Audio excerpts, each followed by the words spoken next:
யாதும் உணர்ந்தே தவிர்த்தோம், பகையின் சூது மறிந்தே தகர்த்தோம் என அறிக்கை வெளியிட்டு விஜய் பங்கேற்ற அம்பேத்கர் நூல் வெளியீட்டு விழாவை விசிக தலைவர் திருமாவளவன் புறக்கணித்திருந்தார்.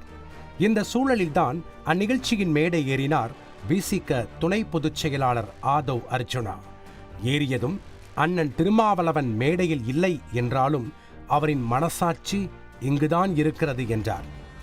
எழுச்சி தமிழர் அண்ணன் திருமாவர்களுடைய கனவு எப்பொழுதும் கூடுவார்.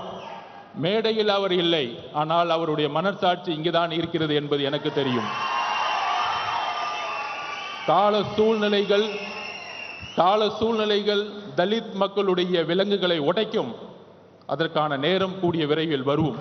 கூடவே பிறப்பால் இனி முதல்வர்கள் உருவாகக்கூடாது எனவும், தமிழகத்தில் இனி மன்னராட்சிக்கு இடமில்லை எனவும் விஜய் வீற்றிருந்த மேடையில் சூளுரைத்தார் ஆதவ் அர்ஜுனா.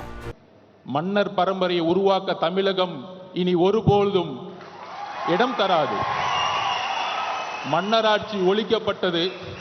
மன்னர் பரம்பரையை ஒழிப்பதற்கு இன்றைக்கு புரட்சியாளர் அம்பேத்கருடைய சிந்தனைகள் நமக்கு தேவைப்படுகிறது. 2026க்கான தேர்தலுக்கான பணிகள் மன்னர் ஆட்சியை ஒழிக்க வேண்டும்.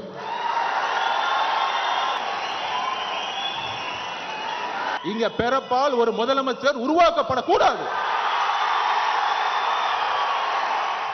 இதனிடையே விஜயின் மீது சிலர் வைத்த அரசியல் ரீதியான விமர்சனத்திற்கு ஆதவ் அர்ஜுனா பதிலளித்து பேசியது அவையில் கூடியிருந்த தாவேகா நிர்வாகிகளே எதிர்பாரா ஒன்று.